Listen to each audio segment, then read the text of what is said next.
जय हिंद दोस्तों। मिशन गंगा विजय के तहत ये छठा टेस्ट सीरीज़ है बीपीएससी के लिए। इससे पहले 5 कंप्लीट कर चुके हैं हम लोग, जिसको जाके आप देख सकते हैं प्लेलिस्ट में। ओके, आज छठा कंप्लीट करेंगे। और करंट अफेयर बिहार स्पेसिफिक मैंने कर दिया है। 256 के करीब में क्वेश्चन हमने कंप्लीट कर लिया 3 सेट बना के। केबीसी नैनो भी हमारा चैनल पर चल रहा भी, उसका महत्वपूर्ण हिस्सा जो केबीसी नैनो का वो हम कंप्लीट कर चुके हैं। ओके, तो 150 क्वेश्चन हैं इस छठे सेट में, प्रैक्टिस सेट में। मैं क्वेश्चन करूंगा, आप बीच में पॉज करके आप भी अटेम्प्ट कर लेना साथ ही साथ। ओके, शुरू करते हैं। अगर चैनल पर नहीं हो तो सब्सक्राइब जरूर कर लेना, थैंक यू। चलो शुरू करते हैं। राख का टीला निम्नलिखित में से किस नवपाषाणिक स्थल से संबंधित है? राख का टीला, बूदीदाल, संगनकल्लू, कोल्डीहवा या ब्रह्मगिरी? तो संगनकल्लू, इसका आंसर क्या हो जाएगा? संगनकल्लू। ये नवपाषाणिक स्थल हैं। उतनूर कौन कौन सा मैं बता देता हूँ। उतनूर, इसके बाद से कोडेक्कल और कुपगल, ये सभी नवपाषाणिक स्थल हैं जहाँ से राख के टीलों का साक्ष्य मिला है। कर्नाटक में मैसूर के पास वेल्लारी जनपद में स्थित है ये संगनकल्लू, कर्नाटक में है। संगनकल्लू कहाँ है? कर्नाटक में। अगला क्वेश्चन है कि सुरा की आहुति का संबंध किससे है? सुरा की आहुति से का संबंध, तो दूसरा क्या आंसर हो जाएगा? डी, सौत्रामणि से। जो यजुर्वेद में विभिन्न प्रकार के यज्ञ बताए गए हैं यजुर्वेद में, ओके, तो उसी में अलग अलग यज्ञों में अलग अलग चीज़ों की आहुति दी जाती है, जिसमें सौत्रामणि जो यज्ञ होता था उसमें पशु और सुरा की आहुति दी जाती थी।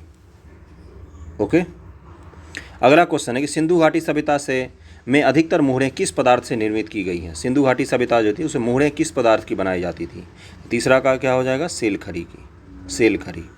ओके, अगला है कि जैन आगम किस भाषा में लिखे गए हैं? चौथा क्या हो जाएगा? जैन आगम प्राकृत भाषा में लिखे गए हैं। पांचवा है कि सार्थवाह किसे कहते थे? सार्थवाह किसे कहते थे? तो पांचवा क्या हो जाएगा? व्यापारियों के काफिले जो चलते थे उनको सार्थवाह कहा जाता था। ओके, व्यापारियों के काफिले जो चलते थे तो उसी को सार्थवाह कहा जाता था। अगला है छठा क्वेश्चन कि निम्नलिखित में से किसने तुर्काने चहलगामी का गठन किया था? गठन पूछा है, समाप्त नहीं। किसने गठन का किया था इसका, तुर्काने चहलगामी का? तो छठा क्या हो जाएगा? इल्तुतमिश के समय में हुआ था। और इसको ख़त्म किसने किया था? बलबन ने। ओके, तो इसका क्या आंसर हो जाएगा? इल्तुतमिश।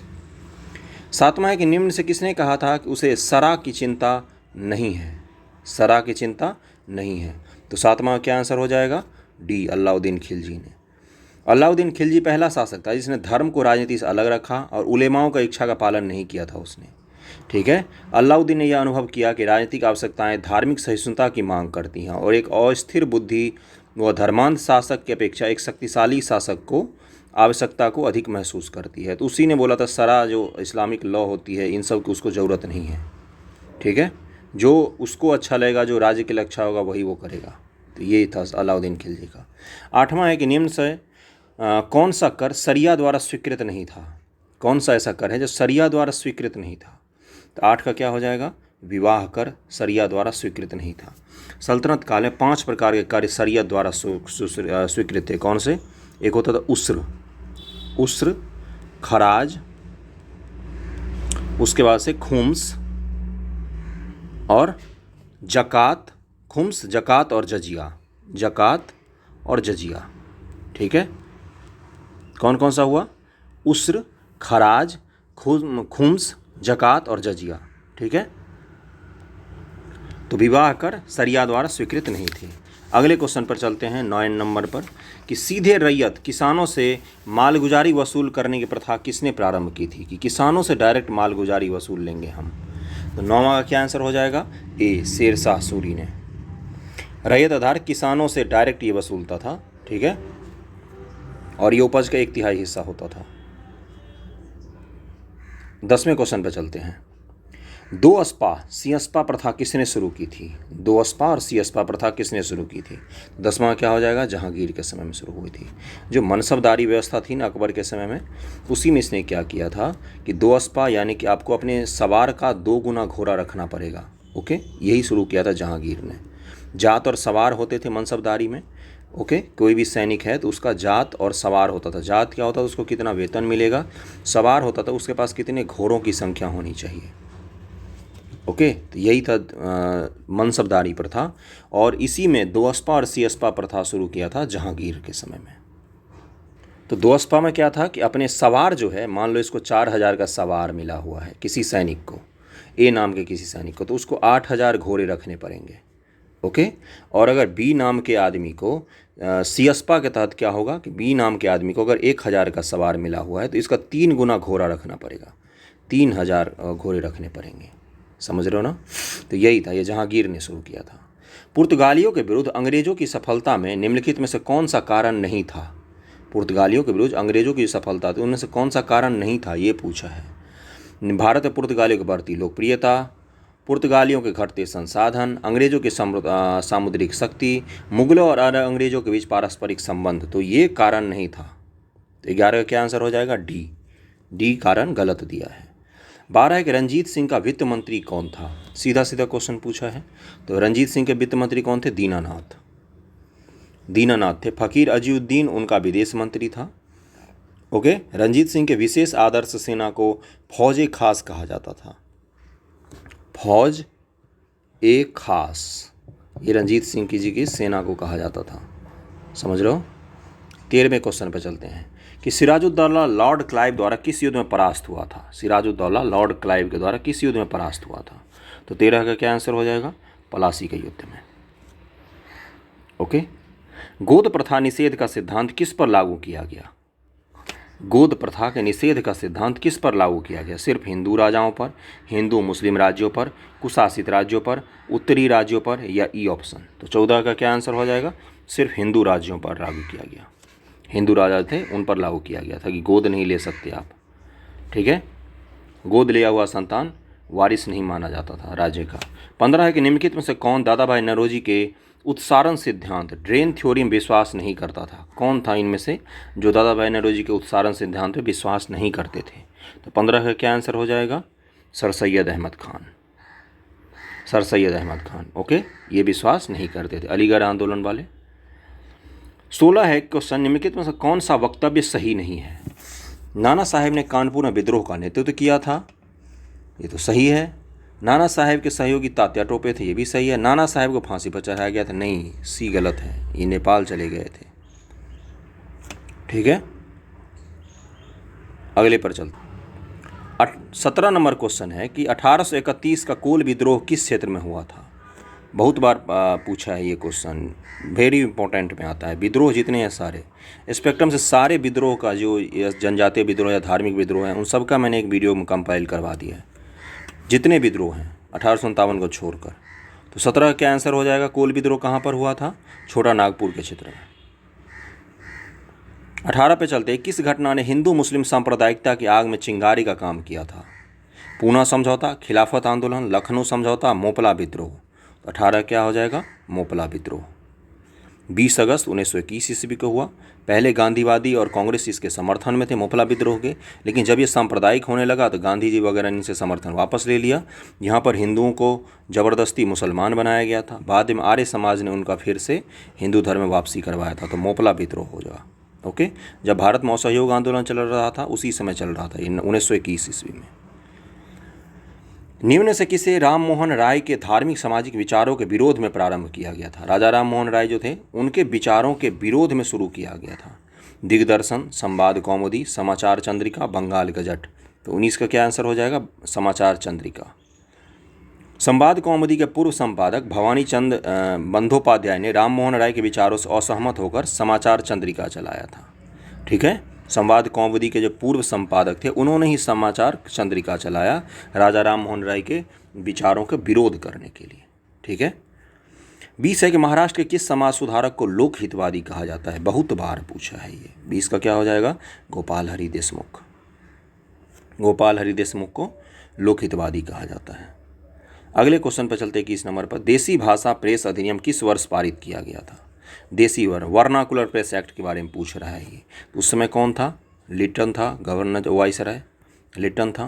तो किसका क्या आंसर हो जाएगा, 1978। अगर वीडियो स्लो लग रहा हो तो यूट्यूब में फास्ट और स्लो करने का ऑप्शन आता है, वहाँ से कर लेना। ठीक है। शेयर जरूर करना वीडियो को। 22वां क्वेश्चन है कि निम्नलिखित में किन्हें बम्बई त्रिमूर्ति के नाम से जाना जाता है। बम्बई त्रिमूर्ति के नाम से तिलक गोखले नौरोजी, मेहता तिलक तैयब जी, मेहता केटी तेलंग और बदरुद्दीन तैयब जी, नौरोजी तेलंग और देशमुख। तो 22 का क्या आंसर हो जाएगा? सी, मेहता तेलंग और तैयब जी। ओके, फिरोज शाह मेहता, बदरुद्दीन तैयब जी और केटी तेलंग है। इनको बम्बई त्रिमूर्ति कहा जाता है। ठीक है, और मिलकर इन्होंने बम्बई प्रेसिडेंसी एसोसिएशन की स्थापना भी किया था 1885 में। जब कांग्रेस की स्थापना हुई इससे कुछ दिन पहले इन्होंने किया था बम्बई प्रेसिडेंसी एसोसिएशन की स्थापना। केटी मेलंग और तैयब जी मेहता, फिरोज शाह मेहता और केटी तेलंग और बदरुद्दीन तैयब जी। 23 है कि अध्यक्षीय संबोधन के समय किस कांग्रेस अध्यक्ष ने हिंदी भाषा के लिए रोमन लिपि लागू करने की वकालत की थी, कि हिंदी भाषा के लिए रोमन लिपि लागू किया जाए। किस कांग्रेस के अध्यक्ष ने हिंदी भाषा के लिए ऐसा बोला था? तो 23 का क्या हो जाएगा? डी, सुभाष चंद्र बोस। सुभाष चंद्र बोस ने हरिपुरा कांग्रेस अधिवेशन 1938 में अपने अध्यक्षीय संबोधन के समय हिंदी भाषा के लिए रोमन लिपि लागू करने की वकालत की थी। 24 है कि स्वराज को बतौर राष्ट्रीय मांग के रूप में सर्वप्रथम रखा था किसने? स्वराज को राष्ट्रीय मांग के रूप में सबसे पहले किसने रखा था? तो दादा भाई नौरोजी। 1906 के कलकत्ता अधिवेशन में इन्होंने स्वराज की मांग की थी। 25 है कि सुभाष चंद्र बोस पट्टाभी सीतारामैया को पराजित करके भारतीय राष्ट्रीय कांग्रेस के अध्यक्ष कब बने थे? अभी ऊपर ही पढ़ा हमने कि किस अधिवेशन में उन्होंने रोमन लिपि की मांग की, तो उसी अधिवेशन के बने थे अध्यक्ष। तो 25 का क्या हो जाएगा? त्रिपुरी अधिवेशन 1939। ठीक है, लेकिन बाद में इन्होंने क्या किया? हरिपुरा में तो अध्यक्ष बने रहे, लेकिन त्रिपुरी में वो जीत गए पट्टाभी सीतारामैया को हरा के, लेकिन इन्होंने इस्तीफा दे दिया। जब गांधी जी से उनका मतभेद हो गया, गांधी जी हार गए थे इसमें, उनकी समर्थन से पट्टाभी सीतारामैया लड़ रहे थे अध्यक्ष पद के लिए, लेकिन वो हार गए। उसके बाद इन्होंने सुभाष चंद्र बोस ने भी जीत के भी ये पद छोड़ दिया था। ओके, अगले क्वेश्चन पर चलते हैं। ब्रिटिश पत्रकार H.W. नेविन्सन जुड़े थे किससे? असहयोग आंदोलन से, सविनय अवज्ञा आंदोलन से, स्वदेशी आंदोलन से, भारत छोड़ो आंदोलन से। तो 26 का क्या आंसर हो जाएगा? सी, स्वदेशी आंदोलन से। अगले क्वेश्चन पर चलते हैं। वह कौन तिथि थी जब मुस्लिम लीग ने पाकिस्तान दिवस मनाया था? कौन सी तिथि थी जब मुस्लिम लीग ने पाकिस्तान दिवस मनाया था? तो 27 का क्या आंसर हो जाएगा? 23 मार्च 1943 को। 23 मार्च 1943 को। अच्छा, पीछे वाला जो क्वेश्चन था उसमें त्रिपुरी अधिवेशन कब हुआ था? उसकी ईयर क्या है त्रिपुरी अधिवेशन का? तो 1939 है, 1939 ईस्वी। ठीक है, जब द्वितीय विश्व युद्ध शुरू हुआ। अगले क्वेश्चन पे चलते हैं।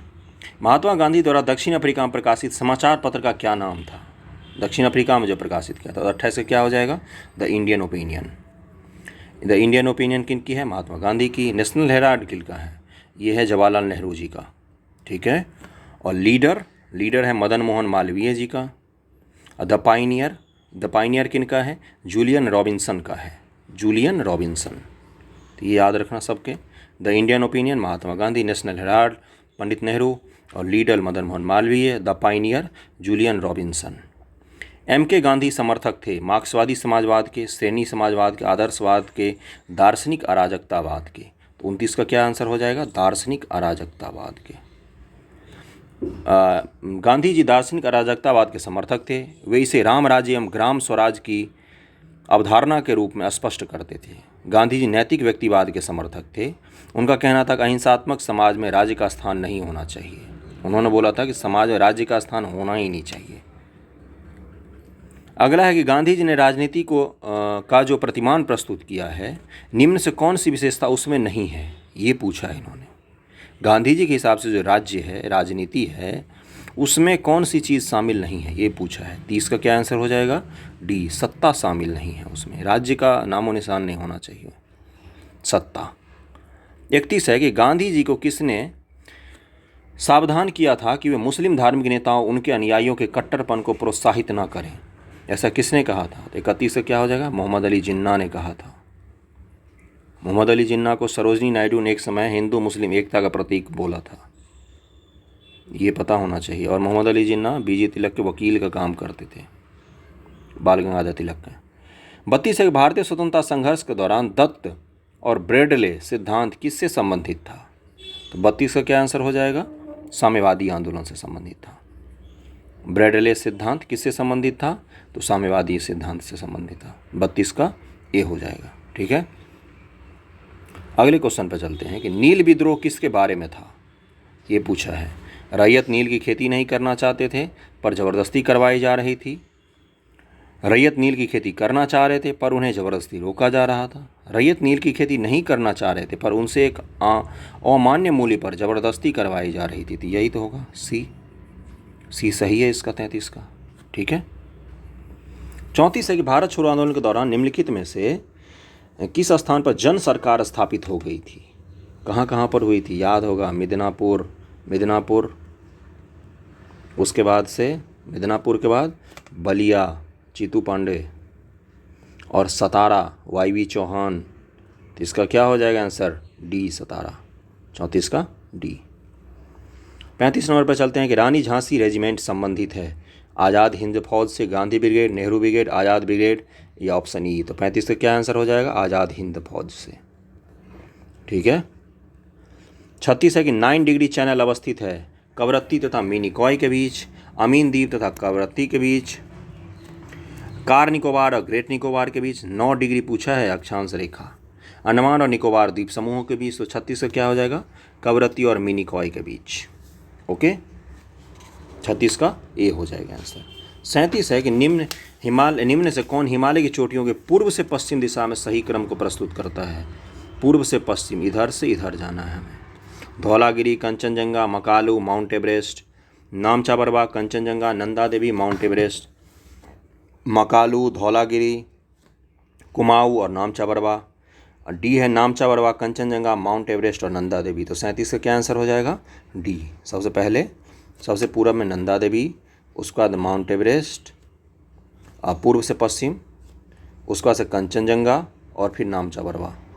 तो इसका आंसर क्या हो जाएगा? सबसे पहले सबसे पूर्व में नामचा बरवा आ गया, सबसे पूर्व में नामचा बरवा, उसके बाद कंचनजंगा सिक्किम में, फिर माउंट एवरेस्ट आएगा नेपाल में और नंदा देवी है उत्तराखंड में। नामचा बरवा कहाँ? अरुणाचल प्रदेश के पास हो गया। माउंट एवरेस्ट का कंचनजंगा कहाँ हो गए? सिक्किम में। और माउंट एवरेस्ट कहाँ हो गया? नेपाल में। और नंदा देवी कहाँ हो गया? उत्तराखंड में। तो ये पूर्व से पश्चिम की तरफ सीमा हो गई। ओके। भारतीय प्रायद्वीप की सबसे ऊंची चोटी कौन सी है? भारतीय प्रायद्वीप का पूछा है। तो 38 का क्या आंसर हो जाएगा? बी, अन्नाईमुडी। 39 नंबर क्वेश्चन है कि निम्नलिखित राज्यों में से कौन छोटा नागपुर पठार का भाग नहीं है? छोटा नागपुर पठार का भाग नहीं है, ये पूछा है। तो 39 का क्या हो जाएगा आंसर? बिहार। बिहार अब नहीं है, पहले था। ठीक है। छोटा नागपुर पठार भारत में स्थित है, भारत में तो है ही, जिसका ज़्यादातर हिस्सा झारखंड और कुछ हिस्सा उड़ीसा और पश्चिम बंगाल छत्तीसगढ़ में फैला हुआ है। भारत का रूर प्रदेश भी कहा जाता है। क्यों? क्योंकि यहाँ बहुत सारे खनिज संसाधन मिलते हैं। ओके। राजमहल पहाड़ी इसकी उत्तरी सीमा है और महानदी इसकी दक्षिणी सीमा। महानदी उड़ीसा में बहती है। तो ये इस छोटा नागपुर पठार की दक्षिणी सीमा है। इसको याद रखना, पूछ लेता है कई बार क्या कि इस पठार की दक्षिणी सीमा कौन सी है। अगले पर चलते हैं कि निम्नलिखित नदियों में से किन के स्रोत बिंदु पॉइंट ऑफ ओरिजिन लगभग एक ही है? मतलब जहाँ से ये निकलते हैं ना, इनका उद्गम स्थल वो एक ही है। ब्रह्मपुत्र और गंगा, ताप्ती और ब्यास, ब्रह्मपुत्र और सिंध, सिंध और गंगा। तो 40 का क्या हो जाएगा आंसर? 40 का हो जाएगा सी। ब्रह्मपुत्र और सिंधु नदी जो है वो एक ही जगह से निकलती है। ठीक है। वो अपने माउंट कैलाश जो है, कैलाश पर्वत, उसी के पास से, मानसरोवर झील के पास से ही ये दोनों निकलते हैं। ब्रह्मपुत्र पूरब की तरफ बह के चली आती है और अरुणाचल प्रदेश से मुड़ के भारत में प्रवेश करती है। और जो सिंधु नदी है ये कश्मीर से, जम्मू कश्मीर से होते हुए ये पाकिस्तान में चली जाती है और फिर अरब सागर में जाके गिरती है। तो इन दोनों का उद्गम स्थल एक ही जगह है। जो बोखरचू है ना, आंगसी हिमनद से होता है इनका, बोखरचू से। ओके, बोखरचू से निकलते हैं ये दोनों। अगला 41 की पश्चिमी घाट है पर्वत, पठार, पठारों के भ्रंश कागार या पहाड़ियाँ। तो ये पठारों के भ्रंश कागार हैं। 41 का बी हो जाएगा आंसर। पठारों के भ्रंश कागार। जब भारत मेडागास्कर के पास से टूट के जब बाहर ऊपर की तरफ आया तब वो जो टूटा हुआ अंश है ना, वही है पश्चिमी घाट। ठीक है। 42 निम्नलिखित में से क्या सुमेलित नहीं है? सिपकिला हिमाचल प्रदेश, लिपुलेख उत्तर प्रदेश, नाथुला सिक्किम, जोजिला कश्मीर। तो 42 का क्या हो जाएगा? बी। लिपुलेख कहाँ है? उत्तराखंड में, उत्तर प्रदेश में नहीं है। लेकिन अगर ये क्वेश्चन 2000 ईस्वी से पहले पूछता तो ये सही हो जाता। तो 42 का बी होगा आंसर। 43 नंबर पे चलते हैं कि पृथ्वी स्थित है शुक्र और मंगल के मध्य, मंगल और बृहस्पति के मध्य, शुक्र और बृहस्पति के मध्य, बुध और शुक्र के मध्य। तो पृथ्वी किसके बीच अवस्थित है? शुक्र और मंगल ग्रह के बीच स्थित है। पृथ्वी के सबसे निकटतम दूसरा ग्रह कौन सा है? शुक्र ग्रह है, मंगल नहीं है। ओके। 44 है कि पृथ्वी पर घने वन अधिकतर मिलते हैं कहाँ? विषुवत रेखा के पास, कर्क रेखा के पास, मकर रेखा के पास, ध्रुवों के पास। तो 44 का क्या आंसर हो जाएगा? विषुवत रेखा के पास। वर्षा वन जो मिलते हैं, सदाबहार वर्षा वन विषुवत के आसपास ही तो मिलते हैं, विषुवत से 10-15 डिग्री ऊपर, विषुवत से 10-15 डिग्री नीचे। 45 है कि निम्नलिखित देशों में से कौन सा स्थल अवरुद्ध देश नहीं है? स्थल अवरुद्ध देश नहीं है, ये पूछा है। ठीक है, अफगानिस्तान, लाइबेरिया, लाओस, लग्जमबर्ग, या ऑप्शन ई। तो 45 का क्या हो जाएगा आंसर? लाइबेरिया। लाइबेरिया स्थल अवरुद्ध देश नहीं है। लाइबेरिया अफ्रीका महाद्वीप का दक्षिणी अंध महासागर किनारे बसा हुआ देश है। लाओस के उत्तर में चीन है, पूर्व में वियतनाम है, पश्चिम म्यांमार और दक्षिण में थाईलैंड स्थित है। मतलब बाकी जो सारे देश हैं वो स्थल अवरुद्ध हैं, लेकिन लाइबेरिया ये स्थल अवरुद्ध देश नहीं है। व्हाइट पर्वत पाए जाते हैं कहाँ? कनाडा में, नॉर्वे में, रूस में, यूएसए में। व्हाइट पर्वत, तो 46 का क्या आंसर हो जाएगा? कहाँ पाया जाता है? यूएसए में पाया जाता है व्हाइट पर्वत। और अपलेशियन पर्वत, आयस पर्वत, ओडिनो डार्क पर्वत और अल्यूशन श्रेणी गीन पर्वत यूएसए में है। ठीक है, ये सभी कहाँ पर हैं? यूएसए में। तो व्हाइट पर्वत कहाँ पर पाए जाते हैं? यूएसए में। और जो ये उससे ऊपर का जो क्वेश्चन था, लाइबेरिया कहाँ पर है? ये अटलांटिक महासागर के किनारे है। अटलांटिक अंध महासागर उसी को कहा जाता है। अगला है कि दस्ते लूट अवस्थित है। दस्ते लूट ये क्या है? ये पहले सबसे पहले तो क्या है? ये मरुस्थल है। दस्ते लूट, दस्ते लूट कहाँ अवस्थित है? 47 का क्या हो जाएगा आंसर? ए, ईरान में। इसके अलावा एक और है, दस्त ए कबीर। ठीक है, दस्ते लूट और दस्त ए कबीर ये दोनों मरुस्थल कहाँ हैं? ईरान में है। ओके, आगे चलते हैं। निम्नलिखित में से किस एक में माल्टा अवस्थित है? बाल्टिक सागर, भूमध्य सागर, काला सागर, उत्तरी सागर। माल्टा, माल्टा एक द्वीपीय देश है, छोटा सा। कहाँ अवस्थित है ये? तो ये भूमध्य सागर में अवस्थित है। माल्टा भूमध्य सागर में अवस्थित है। इसकी राजधानी क्या है? वेलेट्टा, वेलेट्टा। 49 है कि निम्नलिखित में से कौन सा एक अधिनियम ने भारतीय प्रांतों को उनकी विधायी शक्ति से वंचित कर दिया? भारतीय प्रांतों को उनकी विधायी शक्ति छीन लिया गया। तो 49 का क्या आंसर हो जाएगा? 1833 का अधिनियम। 1833 का अधिनियम। इसी के द्वारा विलियम बेंटिक जो था उसको भारत का गवर्नर जनरल घोषित किया गया था, और बम्बई मद्रास प्रांत जो थे उनके कानून बनाने की शक्ति को वापस छीन लिया गया था। तो 1833 का अधिनियम हो जाएगा। भारत का गवर्नर जनरल बनाया गया था विलियम बेंटिक को। 50 नंबर है कि भारत में कर सुधार का उद्देश्य निम्नलिखित में से कौन सा नहीं है? कर सुधार का निम्नलिखित में से कौन सा एक उद्देश्य नहीं है, ये पूछा है। कर अनुपालन में सुधार करना, ये तो है ही। कर आधार को विस्तृत करना, ज़्यादा लोग कर चुकाएं, ये तो है ही। सीमा शुल्क दरों में बहुलता में कमी करना, सीमा शुल्क ज़्यादा ना लगे, तो ये भी है। कुल कर राजस्व में अप्रत्यक्ष कर के हिस्से में वृद्धि करने के उपाय को सुझाना, नहीं ये नहीं है। 50 का डी गलत है। ओके, संपूर्ण राष्ट्रगान का वादन या गायन काल कितने देर में राष्ट्रगान पूरा खत्म हो जाना चाहिए? तो 51 का क्या आंसर होता है? सी, 52 सेकेंड में खत्म होना चाहिए। 52 सेकेंड में।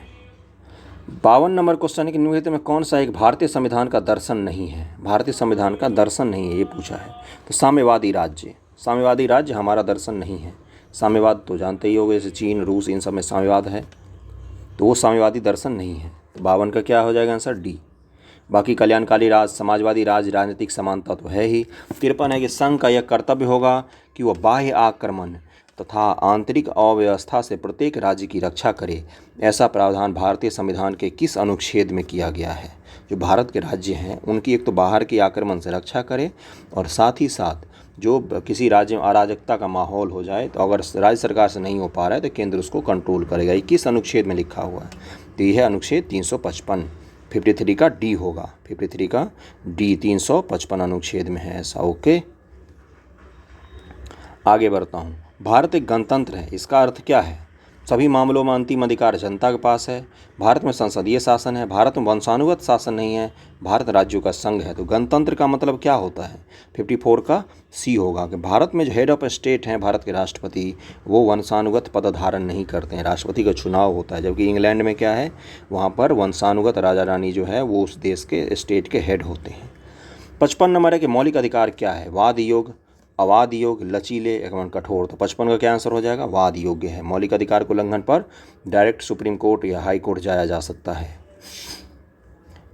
अगला 56 नंबर है कि भारतीय संविधान का अनुच्छेद 20 की धारा 2 के अंतर्गत दोहरे दंड का अर्थ है कि कोई व्यक्ति 56 का तो कोई जो भारत के अनुच्छेद है 20 आर्टिकल में, उसमें लिखा हुआ है किसी व्यक्ति को दोहरा दंड नहीं मिलना चाहिए एक ही अपराध के लिए।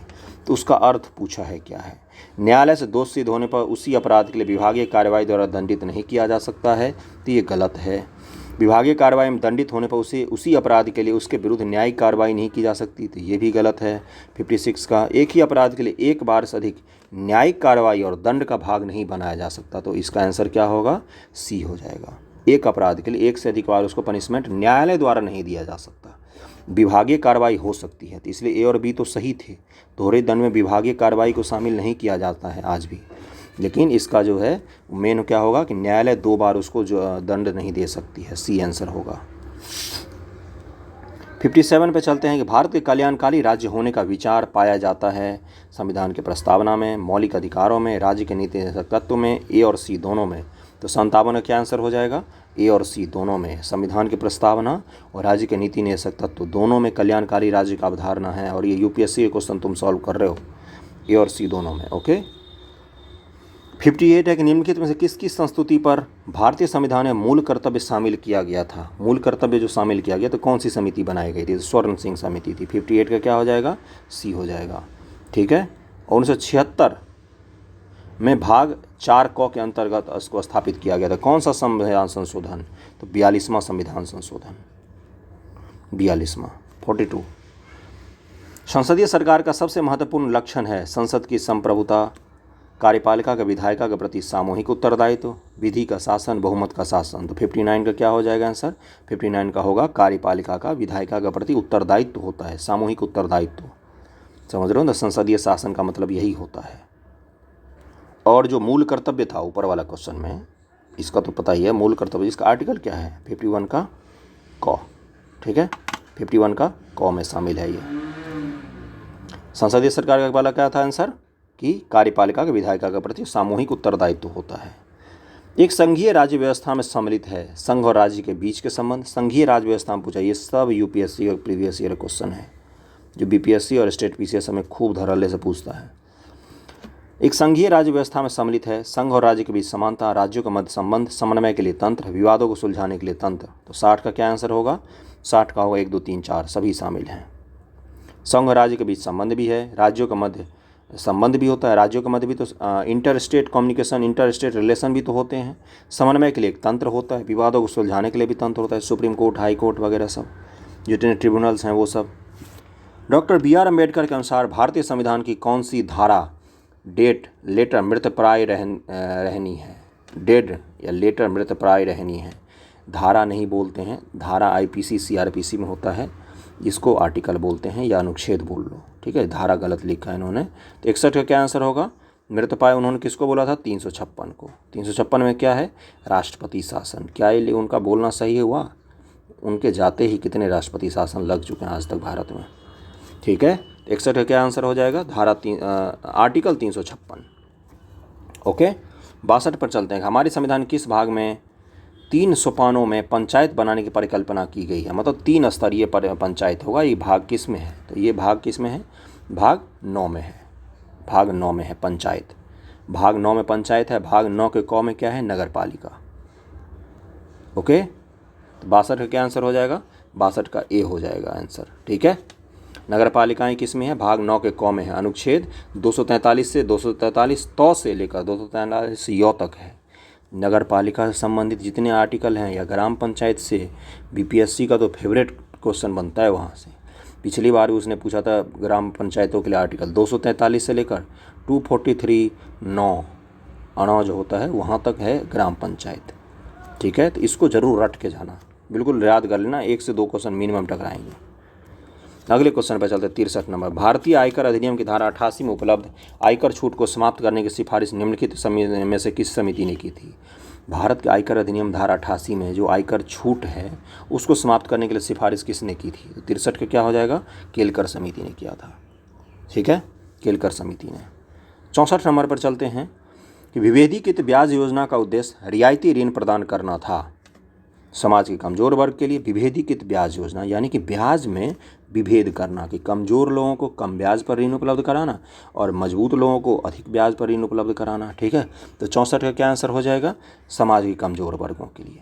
ओके, बाकी 3 तो हो ही नहीं सकता। सार्वजनिक क्षेत्र के उद्योग के लिए, उद्योग धंधों के लिए कभी सरकार कमज़ोर ऋण पर ब्याज जल्दी नहीं देती है। Public limited company public private को क्यों देगी भाई, पब्लिक को क्यों देगी, बड़े निर्यातकों, बिल्कुल नहीं, तो ए हो जाएगा इसका आंसर। गिल्ट आधारित बाजार के क्या मायने हैं, गिल्ट आधारित बाजार के 65 का क्या हो जाएगा, सरकारी प्रतिभूतियों का बाजार, सरकारी सिक्योरिटी, जो गवर्नमेंट बॉन्ड और सिक्योरिटी होती है उन आधारित बाजार को क्या कहा जाता है, गिल्ट आधारित बाजार। सरकारी प्रतिभूतियों का विश्वसनीयता अधिक होता है, इसलिए इनके कई बार दाम अधिक होते हैं सरकार के बॉन्ड वगैरह के। बॉन्ड क्या होता है, एक कागज़ का टुकड़ा, बॉन्ड क्या होता है, एक कागज़ का टुकड़ा जिस पर लिखा रहता है कि भाई हम 500 रुपये तुमको दे देंगे, तुम अभी मुझे 500 रुपये दो, मैं तुमको कुछ दिनों बाद 510 रुपये दे दूंगा, इसी तरह का बॉन्ड रहता है। ठीक है, तो गिल्ट बाजार क्या होता है, सरकारी प्रतिभूतियों के बाजार को गिल्ट बाजार कहा जाता है। 66 है कि निम्नलिखित में से भारत की किस पंचवर्षीय योजना के अंतर्गत आर्थिक समृद्धि दर अपने लक्ष्य से अधिक रही। इस तरह क्वेश्चन तो फेवरेट है स्टेट पीसीएस वगैरह का। तो 66 का क्या हो जाएगा आंसर, 66 का होगा द्वितीय, चतुर्थ, आठवीं, पंचम, तो ऑप्शन ई दिया है इसका। ठीक है, मैं पढ़ देता हूँ। तो कौन कौन से में रही थी मैं बता देता हूँ, आठवीं में रही थी, ठीक है, पंचम में रही थी, तो आठवीं और पंचम इन दोनों में रही थी। ठीक है, इनका टाइम पीरियड क्या है, पंचम का है 1974 से 1979 तक, और आठवीं का कब से कब है, आठवीं का है 92 से 97 तक। इन दोनों में ही जितना हमने लक्ष्य रखा था उससे अधिक रही थी हमारी समृद्धि दर।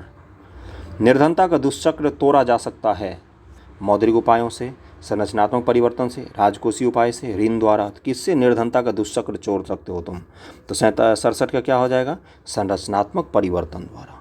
ठीक है, आप लोगों को संरचनात्मक परिवर्तन करके शिक्षा उपलब्ध करवा दो, अच्छा स्वास्थ्य दे दो, ठीक है, या अच्छा कमाने का माहौल दे दो, तो लोग निर्धनता से खुद ब खुद निकल जाएंगे। मौद्रिक उपाय से नहीं हो सकता, पैसा किसी के हाथ में दे देने से पैसा का खर्च कहीं भी हो सकता है।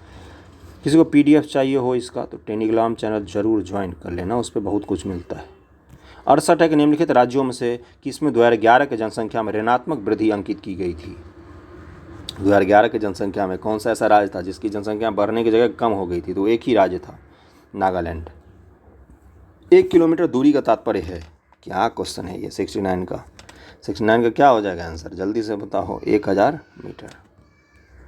क्यूसेक में क्या मापा जाता है, क्यूसेक में क्या मापते हैं, न्यूज़पेपर में पढ़ते होगे तो क्यूसेक बहुत चर्चा में आता है, खासतौर से जल विवाद को लेकर, कितना क्यूसेक पानी छोड़ा गया, कितना क्यूसेक पानी रह गया, तो क्या मापते हैं, जल का बहाव। 70 का हो जाएगा सी।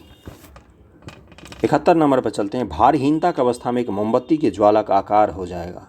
जब भारहीनता हो यानी कि ग्रेविटी जब शून्य हो तो मोमबत्ती के आकार की ज्वाला क्या होगा, मोमबत्ती का ज्वाला का आकार क्या हो जाएगा, 71 क्या होगा, गोलाकार होगा, वो गोलाकार। ओके। 72 नंबर है कि गुरुत्वाकर्षण के सार्वभौमिक नियम का प्रतिपादन किसने किया था। 72 का क्या होगा आंसर, न्यूटन ने किया था। 100 डेसिबल की आवाज़ नॉइज़ की प्रबलता का स्तर संगत होगा। सुनाई भर देने वाली आवाज़ 100 डेसिबल का जो आवाज़ होगा वो किस तरह का होगा, ये पूछा है इसने। सामान्य वार्तालाप से, शोर शराबे वाली गली की आवाज़ से, यंत्र कारखाने की आवाज़ से। तो 73 क्या आंसर हो जाएगा, डी, यंत्र कारखाने की आवाज़। ये साउंड पॉल्यूशन में आता है 100 डेसिबल का साउंड। जो फुसफुसा के बात करना होता है ना वो 30 से 40 डेसिबल होता है, और जो ज़ोर से बातचीत करते हैं वो कितना से होता है, 50 से 60 डेसिबल के आसपास। और यंत्र और कारखाने का होता है 100 से 120, यानी कि शोर शराबा में आता है ये।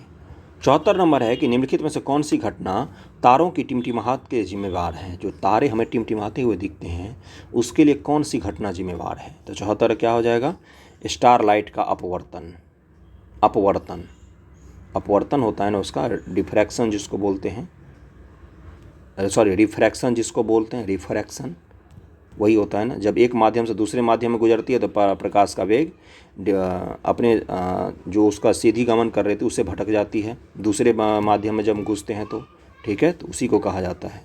तो क्या हो जाएगा, बी, 74 का बी होगा, अपवर्तन। ओके, अपवर्तन के कारण होता है।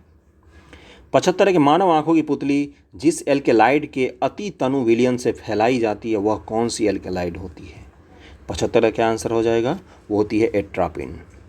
एट्रापिन सी है इसका आंसर, ठीक है।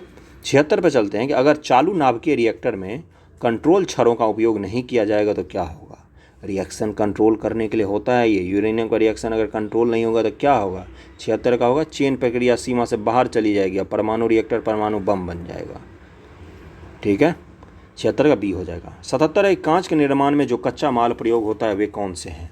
कांच के निर्माण में तो 77 का क्या होगा? उसमें होता है रेत, सोडा और क्वार्ट्ज। ठीक है, रेत, सोडा और क्वार्ट्ज, सी होगा इसका आंसर। डायरेक्ट ऐसे ही क्वेश्चन पूछता है, ये प्रीवियस ईयर का क्वेश्चन है। 78 है कि लेड पेंसिल में विद्यमान है लेड, ग्रेफाइट, आयरन सल्फाइड और लेड सल्फाइड। तो 78 का क्या हो जाएगा आंसर? ग्रेफाइट होता है लेड पेंसिल में। ठीक है, ग्रेफाइट एवं हीरा दोनों कार्बन के ही अपरूप होते हैं। ठीक है, ग्रेफाइट स्लेटी काले रंग का चिकना चमकदार कार्बनिक पदार्थ होता है और इसका उपयोग पेंसिल बनाने में किया जाता है। ग्रेफाइट पेंसिल के नोक में देखा होगा। NaCl किससे बनता है? NaCl कमज़ोर अम्ल कमज़ोर क्षार से, मजबूत अम्ल मजबूत क्षार से, कमज़ोर अम्ल और मजबूत क्षार से, मजबूत अम्ल और कमज़ोर क्षार से। तो 79 का क्या आंसर हो जाएगा? बी, मजबूत अम्ल और मजबूत क्षार से बनता है NaCl। इसमें क्या होता है? HCl hydrochloric acid plus NaOH, दोनों मजबूत एसिड है ये HCl, और NaOH मजबूत क्षार है। इनसे क्या बनता है? NaCl plus H2O water. Okay, HCl हमारे पेट में भी पाया जाता है, तो मजबूत अम्ल और मजबूत क्षार से बनता है। 80 है कि निम्नलिखित में कौन रासायनिक उर्वरक नहीं है? ये पूछा है, रासायनिक उर्वरक नहीं है इनमें से। तो 80 का क्या आंसर हो जाएगा? सोडियम सल्फेट, ये रासायनिक उर्वरक नहीं होता है। Urea, super phosphate, ammonium sulphate और calcium, ammonium nitrate, triple super phosphate of lime, ये महत्वपूर्ण रासायनिक उर्वरक है। जबकि सोडियम सल्फेट का प्रयोग विरंजक के रूप में होता है, विरंजक के रूप में प्रयोग होता है सोडियम सल्फेट का। ओके, तो इसका क्या आंसर हो जाएगा? Sodium sulphate. 80 का बी होगा आंसर। अगले क्वेश्चन पे चलते हैं कि निम्नलिखित में से कौन सा एक रेडियो एक्टिव नहीं है? ये पूछा है।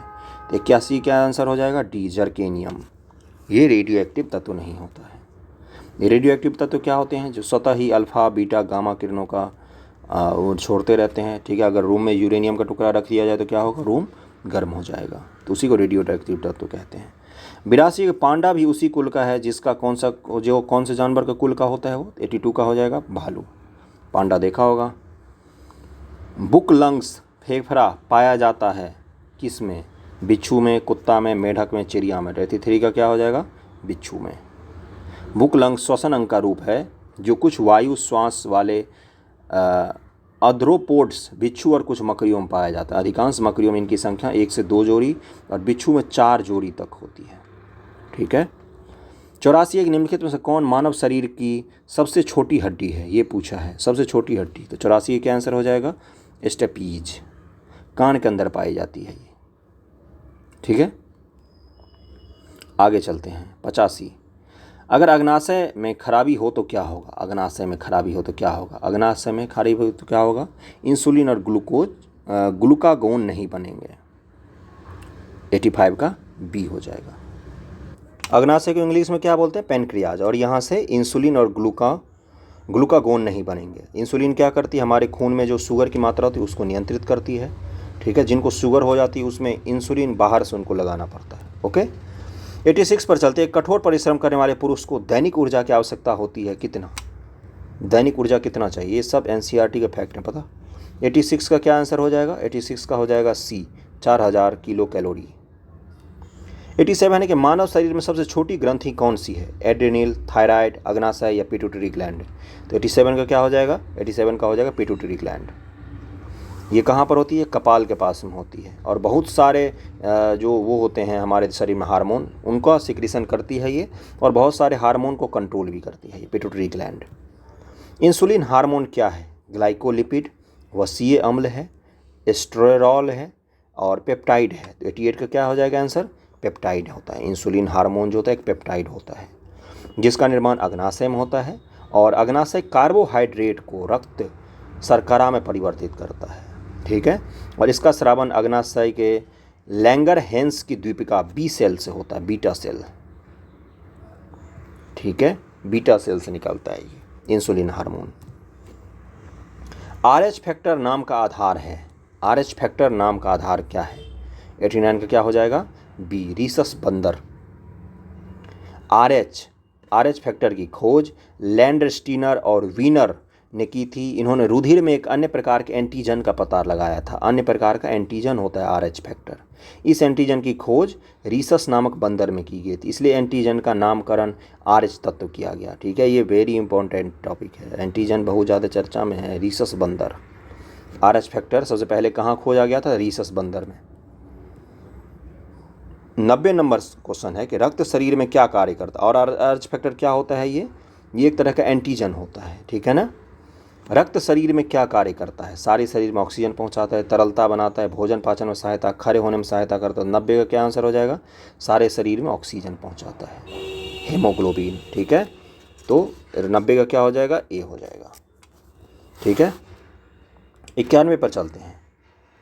कलाई खंज अधिक मात्रा में खाने से होता है। कलाई खंज अधिक मात्रा में खाने से क्या होता है? 91 का क्या होगा आंसर? 91 का ए होगा। खेसारी दाल, खेसारी दाल अधिक मात्रा में खाने से कलाई खंज होता है। कलाई खंज किसको कहते हैं? ये लकवा, पैरालिसिस। खेसारी दाल अच्छा नहीं माना जाता, इसको सरकार ने बैन कर रखा था। 91 का ए हो जाएगा आंसर। ठीक है, ये पढ़ देता हूँ मैं इसको। इसके दानों में न्यूरोटॉनिक्सन नामक हानिकारक पदार्थ पाया जाता है। ठीक है, खेसारी में एल्फाइड पाया जाता है, एल्फाइड। ठीक है, और इसी कारण खेसारी दाल के खाने से लकवा रोग होने का खतरा रहता है। 91 का ए। 92 के मानव शरीर में रक्त का थक्का किस विटामिन से जमता है? रक्त का थक्का जमाने के लिए ये कम से कम 50 बार पूछा होगा आज तक भी, अलग अलग एग्जामों में। ये तो कौन सा होता है? 92 का होगा ए, विटामिन के। यूनेस्को द्वारा मैन एंड बायोस्फीयर प्रोग्राम मैब की शुरुआत कब की गई? मैन एंड बायोस्फीयर प्रोग्राम तो 93 का हो जाएगा।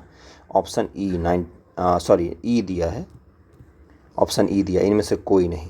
तो कब शुरू किया गया था? 1971 में, 1971 में शुरू किया गया था। सौर ऊर्जा की सबसे महत्वपूर्ण भूमिका है कार्बन चक्र में, ऑक्सीजन चक्र में, जल चक्र में, नाइट्रोजन चक्र में। 94 का क्या हो जाएगा? जल चक्र में। सबसे महत्वपूर्ण भूमिका सौर का किस में? जल चक्र में। उसके बिना पूरा ही नहीं होगा ये। जल का अवशोषण होगा, फिर ऊपर जाएगी बादल, भाप बनेंगे, बादल बनेंगे, फिर संघनन होगा, फिर वर्षा होगी, फिर जल बनेगा, फिर उसका वाष्पीकरण होगा। 95 नंबर, प्रवाल भित्तियाँ पाई जाती हैं 25 डिग्री नॉर्थ से 25 डिग्री साउथ, 30 डिग्री नॉर्थ से 30 डिग्री साउथ, 15 डिग्री नॉर्थ से 15 डिग्री साउथ, 45 डिग्री नॉर्थ से 40 डिग्री साउथ। तो उष्णकटिबंध में सबसे ज़्यादा प्रवाल पाई जाती हैं। उनको रहने के लिए एक निश्चित टेम्परेचर चाहिए, उससे कम टेम्परेचर पर ना वो रह सकते, ना ज़्यादा टेम्परेचर पर रह सकते। तो 95 क्या हो जाएगा? 30 डिग्री नॉर्थ से 30 डिग्री साउथ के बीच में पाए जाते हैं प्रवाल। 96 है कि निम्नलिखित में से कौन सा एक वायुमंडल के ओजोन परत की मोटाई नापने वाली इकाई है? तो ओजोन परत की मोटाई किस में नापी जाती है? तो डॉप्सन इकाई में नापी जाती है। 96 का क्या हो जाएगा आंसर? बी हो जाएगा। 97 है कि बिहार में बरौनी रिफाइनरी किसके सहयोग से बनाया गया था? बिहार स्पेसिफिक पे आ गए हम। 97 का क्या हो जाएगा? सी, सोवियत रूस के मदद से बनाया गया था। 98 है कि 2011 की जनगणना के अनुसार बिहार के किस जिले में सर्वोच्च लिंग अनुपात दर्ज किया गया है? सर्वोच्च सबसे अच्छा लिंग अनुपात बिहार के किस जिले में है? तो गोपालगंज में है। 1000 से ज़्यादा है, 1021 महिलाएं हैं 1000 पुरुषों पर। 99 पर चलते हैं। निम्नलिखित में से कौन सी बिहार की खरीफ फसल है? खरीफ पूछा है, तो 99 का क्या हो जाएगा आंसर? धान है, सबको पता है ये तो। एक भारतीय राज्य के रूप में बिहार बना कब? तो 100 का क्या आंसर हो जाएगा? 1912 ईस्वी में, 22 मार्च 1912। 22 मार्च, आज 21 मार्च है तो कल। बिहार में नवीनतम वार्षिक प्रति व्यक्ति बिजली का उपभोग 101 नंबर। न्यूनतम, न्यूनतम से द्वितीय, उच्चतम से द्वितीय, उच्चतम। तो 101 का क्या हो जाएगा आंसर? न्यूनतम है। प्रति व्यक्ति बिजली उपभोग अभी भी बिहार में कम है।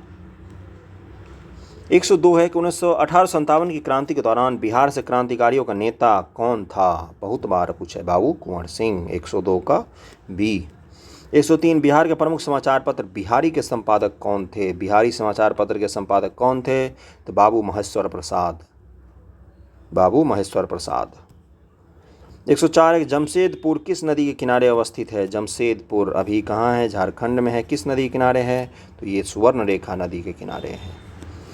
ठीक है, जमशेदपुर में Tata iron and steel company TISCO 1907 में स्थापित किया गया था। 1907, जमशेदजी टाटा के नाम पर इसका जमशेदपुर नाम है। 105 है कि छोटा नागपुर में प्रारंभिक स्तर पर अर्थव्यवस्था आधारित थी। छोटा नागपुर में प्रारंभिक स्तर पर अर्थव्यवस्था किस पर आधारित थी? तो 105 का क्या हो जाएगा? वनों पर आधारित थी, वनों पर। 106 पटना उच्च न्यायालय की स्थापना कब हुई? सबको पता होना चाहिए, 1916 ईस्वी में। 106 का ए हो जाएगा, ठीक है। और पटना विश्वविद्यालय कब स्थापित हुई थी? तो 1917 में। पटना यूनिवर्सिटी 1917 में, पटना उच्च न्यायालय 1916 ईस्वी में। 2011 के बिहार निम्नलिखित जिलों में से कौन सा सर्वाधिक जनसंख्या वाला जिला है? 107 नंबर क्वेश्चन पूछा है, इनमें से सबसे ज़्यादा जनसंख्या किस जिले की है? तो 107 का क्या आंसर हो जाएगा? गया जिले की है। गया का है 43 लाख, वैशाली का है 34 लाख, भागलपुर का है 30 लाख, सिवान का है 33 लाख। तो गया जिले की है। 108 एक ब्रिटेन के राजा ने 1765 में एक फरमान द्वारा बंगाल, बिहार, उड़ीसा की दीवानी ईस्ट इंडिया कंपनी को कितने रुपए में दे दी थी?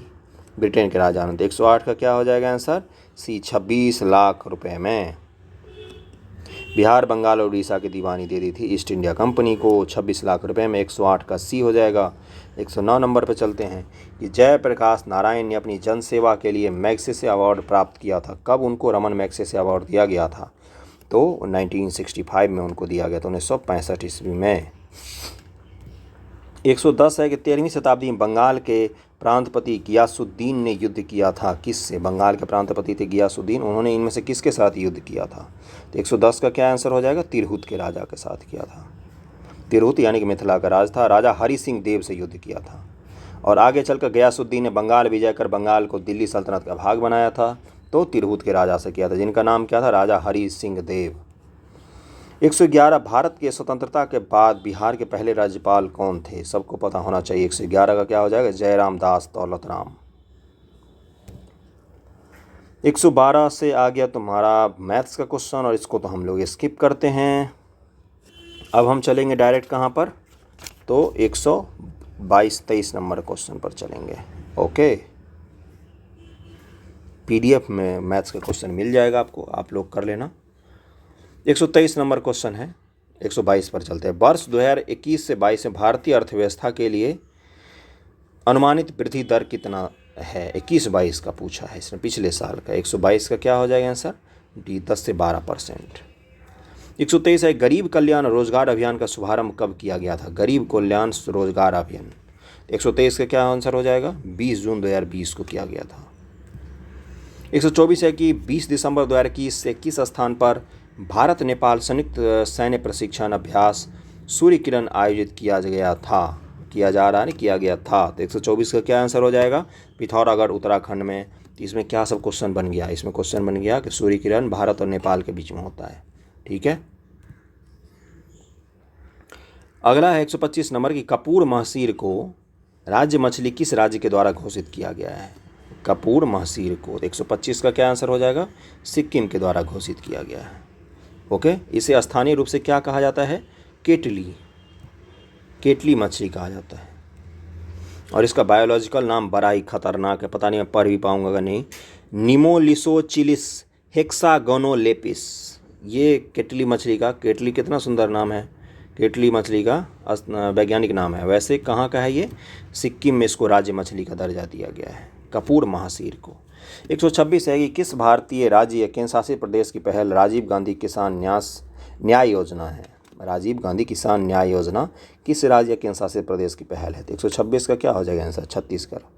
वैसे भी देखो, जहाँ कांग्रेस की सरकार होगी वहीं तो राजीव गांधी के नाम पर योजना चलेंगी। 127 है किस राज्य ने युवाओं को नौकरियों एवं नव उद्यमों के नए अवसर प्रदान करने और उन्हें आत्मनिर्भर बनाने के उद्देश्य से हर हित स्टोर योजना की शुरुआत की है? किस राज्य ने की है? 127 का हो जाएगा हरियाणा राज्य ने, युवाओं का आत्मनिर्भर बनाने के लिए। 128 भारत का पहला ग्रेन यानी कि अनाज ATM अन्न आपूर्ति स्थापित किया गया। ATM से अनाज मिलेगा, ठीक है। तो 128 से क्या हो जाएगा आंसर? हरियाणा में किया गया। 129 है किस राज्य सरकार ने ग्रामीण क्षेत्रों में लघु उद्योगों को प्रोत्साहन देने के उद्देश्य से एक ब्लॉक एक उत्पाद योजना को शुरू करने की घोषणा की है? एक ब्लॉक में एक उत्पाद, लघु उद्योग। 129 का क्या हो जाएगा? हरियाणा ने ही शुरू किया है। 130 है कि बजट प्रस्ताव 21-22 से संबंधित निम्नलिखित कथनों में से कौन सा एक सही नहीं है? तो 130 का क्या आंसर हो जाएगा? बी, आगामी 3 वर्षों में 200 अतिरिक्त जिलों को शहरी गैस वितरण नेटवर्क से जोड़ा जाएगा। ये गलत है। ओके, 100 अतिरिक्त शहरों को जोड़ा जाएगा, 100 शहरों को जोड़ा जाएगा। 130 का बी गलत है। वित्तीय वर्ष 2021 के पहले के 5 महीनों में भारतीय अर्थव्यवस्था का औसत वृद्धि दर कितनी थी? 2021 के पहले के 5 महीने हम पूछा है। ठीक है, तो 131 का क्या हो जाएगा आंसर? 131 का होगा 6.7% थी मात्र। 132 है कि 18-19 में स्थिर आधारभूत मूल्यों पर सकल मूल्य वर्धित जीवीए कितना था? 18-19 में पूछा है। इस तरह क्वेश्चन बिहार में पूछा है भाई, बीपीएससी में पूछा है कि पिछले से पिछले साल का जीडीपी का आंकड़ा पूछ लिया है। 132 का क्या हो जाएगा आंसर? ये 128 लाख करोड़ रुपए था जीबीए। 133 है कि 6 से 10 सितंबर 2021 तक भारतीय सेना ने किस देश के साथ ऑसिस इंडेक्स नाम से द्विपक्षीय नौसेना अभ्यास किया? ऑसिस इंडेक्स है तो कौन सा देश होगा? ऑस्ट्रेलिया है। 134 है कि भारत की आर्थिक विकास दर को 2020 में 7% के संकुचन के मुकाबले 2021 के 4 वर्ष के उच्च स्तर पर कितने प्रतिशत पहुंचने का अनुमान लगाया गया है? 134 से क्या हो जाएगा? ये 7.2% लगाया गया था। ग्लोबल यूथ डेवलपमेंट इंडेक्स 2020 में भारत का स्थान था। 135 का क्या हो जाएगा आंसर? डी 122वां। सितंबर 2021 में किसके द्वारा national single window system launch किया गया? सिंगल विंडो सिस्टम 136 का सी पीयूष गोयल के द्वारा। 137 है कि सितंबर 2021 में भारत सरकार ने मानसिक या शारीरिक रूप से दिव्यांग व्यक्तियों के पारिवारिक पेंशन के लिए आय सीमा कितने प्रतिशत तक बढ़ाया? आय सीमा को कितना % बढ़ा दिया है? डी 30% तक बढ़ा दिया है। 138 है कि सामाजिक न्याय और अधिकारिता मंत्रालय ने किस नाम से वरिष्ठ नागरिकों के लिए भारत की प्रथम अखिल भारतीय हेल्पलाइन शुरू किया है? 138 का क्या हो जाएगा आंसर? 138 का हो जाएगा एल्डर लाइन के नाम से शुरू किया गया है। 139 पर चलते हैं कि सितंबर 2021 में किसने स्वच्छ सर्वेक्षण का 7वां संस्करण लॉन्च किया? तो 129 का क्या हो जाएगा? 139 का हरदीप सिंह पुरी, ये शहरी विकास मंत्री है, इन्होंने ही लॉन्च किया था। 140 है कि भारत के सर्वोच्च न्यायालय ने किस नाम से अदालतों से जेलों में ई प्रमाणित प्राप्तियों को स्थानांतरित करने के लिए एक इलेक्ट्रॉनिक प्रणाली को मंजूरी दी है? अदालतों से जेलों में ई प्रमाणित प्रतियां भेजी जाएंगी, इलेक्ट्रॉनिक प्रमाणित। 140 का क्या हो जाएगा आंसर? ये हो जाएगा फास्टर प्रणाली चलाया गया है इसके लिए, फास्टर प्रणाली। 141 है कि 27 सितंबर 2021 को प्रधानमंत्री नरेंद्र मोदी ने लोगों के स्वास्थ्य संबंधी रिकॉर्ड के लिए किस स्वास्थ्य मिशन को शुरू करने की घोषणा की है? तो 141 का क्या हो जाएगा आंसर? 141 का आंसर हो जाएगा राष्ट्रीय डिजिटल स्वास्थ्य मिशन शुरू किया गया है सितंबर 2021 में। National digital health mission NDHM, very important. ठीक है, राष्ट्रीय डिजिटल स्वास्थ्य मिशन। 142 है कि बिहार बजट 21-22 में कुल पूंजीगत व्यय अनुमानित किया गया है। तो 142 का ए हो जाएगा 41,231 करोड़। ये सब अब लेस इंपॉर्टेंट है, क्यों? नया बजट भी आ गया है। बिहार बजट 21-22 में कुल राजस्व व्यय अनुमानित है कितना का? 143 का आंसर हो जाएगा ये 1,77,071.39 करोड़। भारतमाला परियोजना के पहले चरण के अंतर्गत 144 है बिहार में कितने किलोमीटर सड़कों का निर्माण किया जाना है? VVI question. 144 से क्या हो जाएगा? 425 किलोमीटर सड़क बनाया जाएगा बिहार में। ओके, संपूर्ण भारत में जितना बनेगा ना उसका 1.71% है ये। 145 है 15वें वित्त आयोग द्वारा केंद्रीय करों में राज्यों की हिस्सेदारी कितने प्रतिशत करने का सुझाव दिया गया है? केंद्र सरकार जो कर वसूलती है उसमें राज्य की हिस्सेदारी को अब कितना प्रतिशत करना चाहिए, ये केंद्रीय वित्त आयोग ने सुझाव दिया है। कौन है इसके अध्यक्ष? NK सिंह। 145 का क्या आंसर हो जाएगा? डी 41% करने का सुझाव दिया है कि केंद्र के करों में 41% हिस्सा राज्यों का होना चाहिए। 146 है कि बिहार बजट 21-22 में कुल पूंजीगत प्राप्तियाँ अनुमानित हैं, उस समय का रहा होगा, इसका होगा बी 32,235.41 करोड़। 147 है कि बिहार बजट 21-22 में कुल राजस्व प्राप्तियां अनुमानित हैं। फिर से वही क्वेश्चन रिपीटेड पूछ दिया। हाँ, पूंजीगत प्राप्तियां था, ये राजस्व प्राप्तियां हैं, सॉरी। 147 का क्या हो जाएगा? ए 1,86,267.29 करोड़ था 21-22 में। 48 है कि बिहार बजट 21-22 में राजकोषीय घाटा कितना अनुमानित है? 148 का क्या हो जाएगा आंसर? बी 2.97%। ठीक है, इतना अनुमानित है। 149 है कि बिहार बजट 21-22 में शिक्षा विभाग के लिए कितनी धनराशि आवंटित की गई थी? 149 का सी हो जाएगा 21,939 करोड़। 150 है कि बिहार बजट 21-22 में स्वास्थ्य विभाग के लिए कितनी धनराशि आवंटित की गई है, तो 150 का हो जाएगा डी 6,927 करोड़। लास्ट के जो बजट के क्वेश्चन थे इसको मत पढ़ना, बाकी सबको तैयार कर लेना, ठीक है। वीडियो पसंद आए तो शेयर ज़रूर करना, लाइक करना, कमेंट करना, जो भी अच्छा बुरा लगे बताना, ठीक है। Thank you so much.